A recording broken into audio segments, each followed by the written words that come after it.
हर हर महादेव प्रिय दर्शकों। मैदान में हारा हुआ इंसान तो एक बार फिर से उठ खड़ा होकर जीत सकता है। मन से हारा हुआ इंसान कभी नहीं जीत पाता है। और कुंभ राशि है आपकी या लग्न हो आपका, तो आप वैसे हारने वाले, टूटने वाले, बिखरने वालों में से तो नहीं है। जिद है कुछ करने का, जुनून है, लेकिन समय साथ ना दे, संघर्ष अधिक करना पड़े, एक स्थान पर आकर के व्यक्ति टूटना शुरू हो जाता है। लेकिन आप उस स्थान पर भले ही पहुंचने वाले हों, लेकिन टूटेंगे नहीं, क्योंकि ये जो 64 दिन है, ये तूफानी है। ये कुछ करने गुजरने के, कुछ बेहतर करने के लिए हैं, शानदार करने के लिए हैं। आपकी राशि के स्वामी कौन है? शनिदेव हैं। शनि कौन है? शनि किस नक्षत्र में है अभी? शनि 64 दिन, अप्रैल मई, ये जो 64 दिन है, खासकर 28 अप्रैल से लेकर के शनिदेव उत्तरा भाद्रपदा नक्षत्र में गोचर करेंगे। उत्तरा भाद्रपदा नक्षत्र स्वयं शनि का नक्षत्र है। 28 अप्रैल से, चूंकि उससे पहले भी मैं अप्रैल से बात करूंगा, क्योंकि आपके राशि के स्वामी हैं, इसलिए सबसे पहले उन्हीं की जिक्र कर लेता हूं। 28 अप्रैल से अद्भुत समय है। वो काम भी कर जाएंगे आप जिसमें आपको विश्वास ही नहीं था। मतलब आपको लगा था कि नहीं, अब तो नहीं कर पाएंगे, क्योंकि उत्तरा भाद्रपदा उसका नक्षत्र है। उसके स्वामी कौन है? अहिर्बुधन्य। अहिर्बुधन्य, अहि अर्थात सर्प, बुधने अर्थात आधार, यानी कि शिव जी और विष्णु जी की उपासना कर लीजिए।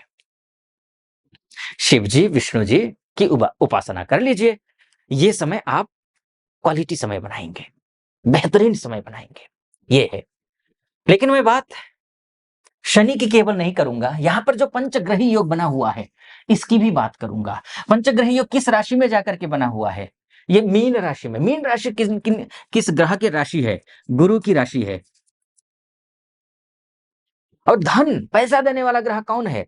पैसा, सोर्स ऑफ इनकम का ग्रह भी गुरु है, और पैसे का ग्रह, यानी कि पैसा आने का रास्ता दिखाने वाला ग्रह भी गुरु है, और बैंक अकाउंट को भरने वाला या खाली करने वाला ग्रह भी कौन है? गुरु ही है। और गुरु किस नक्षत्र में है? 12 अप्रैल से लेकर के गुरु मंगल के नक्षत्र में जाएंगे, मृगशिरा नक्षत्र में। अब मृगशिरा नक्षत्र में जाने का मतलब यह है कि आपके कार्य को संभाल देंगे, आपके मान को, सम्मान को, पद को, प्रतिष्ठा को, आपके विश्वास को, आपके भाइयों के साथ रिश्तों को, आपके कलीगों के साथ रिश्तों को, इन सब को बेहतर कराएंगे। अन्यथा मंगल का वश चले 3 अप्रैल से लेकर के 7 जून तक दंगल मचा देगा। ये खतरनाक स्थिति है। नीच का मंगल है, दुर्घटना ये करवाता, भाइयों के साथ लड़ाइयां ये करवाता, फ्रेंड सर्कल में जो है ना, ये बेइज्जती करवाता, जो काम आपने किया ही नहीं उस काम का दोष आप पर मढ़ देता, अपमान करवाता, लांछन लगवाता, आग से डर, लड़ाई से डर, झगड़ों से डर, न जाने कब जॉब जाएगी इस बात का डर, जॉब न लगने का डर, फिर ये सब मंगल करवाता है। लेकिन वो तो भला हो गुरु का, गुरु जाकर के मंगल के नक्षत्र में अर्थात मृगशिरा नक्षत्र में बैठ जाएंगे, तो होगा क्या? मंगल जो नुकसान पहुंचाना चाहता था वो मंगल नुकसान नहीं पहुंचाएगा आपका। आप गुरु उसको कंट्रोल कर देंगे, क्योंकि गुरु तो गुरु है। गुरु अर्थात टीचर, गुरु अर्थात संस्कार, गुरु अर्थात अच्छे ज्ञान। और ज्ञानी व्यक्ति कभी खराब कार्य नहीं कर सकता है। खराब कार्य कौन कर सकता है? या तो मूर्ख करेगा या अज्ञानी करेगा। खराब कर रहा हो तो फिर किस बात का ज्ञानी? तो ये गुरु जो है ना, इन पर कंट्रोल कर देगा, तो खराब होने कुछ भी नहीं देगा। तो ये है। देखिए, आगे बढ़ो, एक निवेदन करना चाहूंगा। यहां तक पहुंचे हैं, मेरा विश्लेषण सटीक लग रहा हो, चैनल को सब्सक्राइब कर दीजिएगा, वीडियो को लाइक और कमेंट बॉक्स में जाकर के महादेव का भक्त हूं, कृपा आप पर भी बनी रहे, ऐसी मेरी कामना। हर हर महादेव 5 बार, 11 बार, 21 बार, जो भी श्रद्धा बने आप लिख दीजिएगा। चलिए आइए फिर से विषय पर आता हूं। अब बात कर लेते हैं, ये 5 जो ग्रह हैं, यहाँ पंचग्रही योग, और कहाँ बने हैं, दंगल कहाँ मचाए हुए हैं? आपके कुटुंब के भाव में, आपके वाणी में, आपके बस यहाँ पकड़, यहाँ 5-5 ग्रह हैं, ये मानकर चलिए आप। एक एक शब्द इन ग्रहों के द्वारा छन करके निकलेंगे।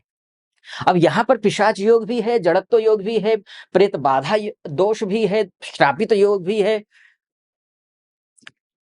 ये सारे खराब योग हैं। तो अच्छे योग भी तो है ना। कौन कौन से?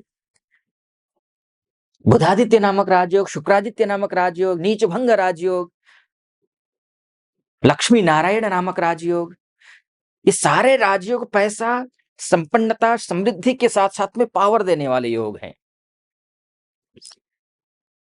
लेकिन जहां आपने अपने जड़ों को खो दिया, जड़ों पर आप अगर मट्ठा डाल रहे हैं अपने कार्यों से, अपने जड़ों अर्थात अपने संस्कारों पर, अपने पिताजी, अपने दादाजी, परदादाजी के द्वारा जो चली आई हुई परंपरा है, संस्कार हैं, उन संस्कारों पर अगर आप मट्ठा डालने का काम कर रहे हैं, जड़ पर मट्ठा,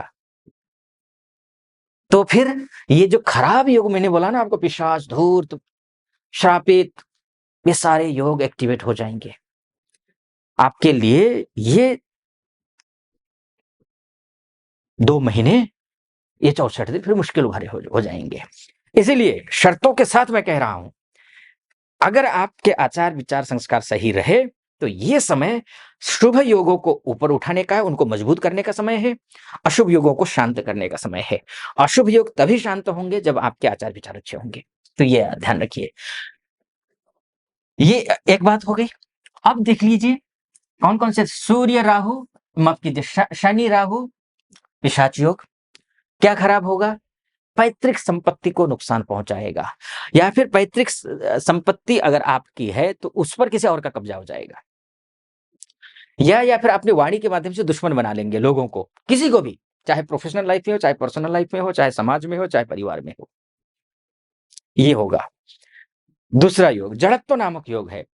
जड़ बुद्धि हो जाएगी, बुद्धि जड़ हो जाएगी, प्रेजेंस ऑफ माइंड खत्म हो जाएगा आपका।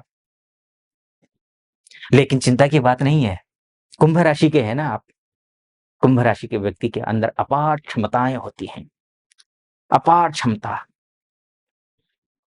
बस अपनी क्षमता को पहचानिए, सबके साथ अच्छा व्यवहार कीजिए, जैसा है ऐसा कर देंगे, तुरंत आपका बुध और शुक्र का लक्ष्मी नारायण नामक राजयोग एक्टिवेट हो जाएगा।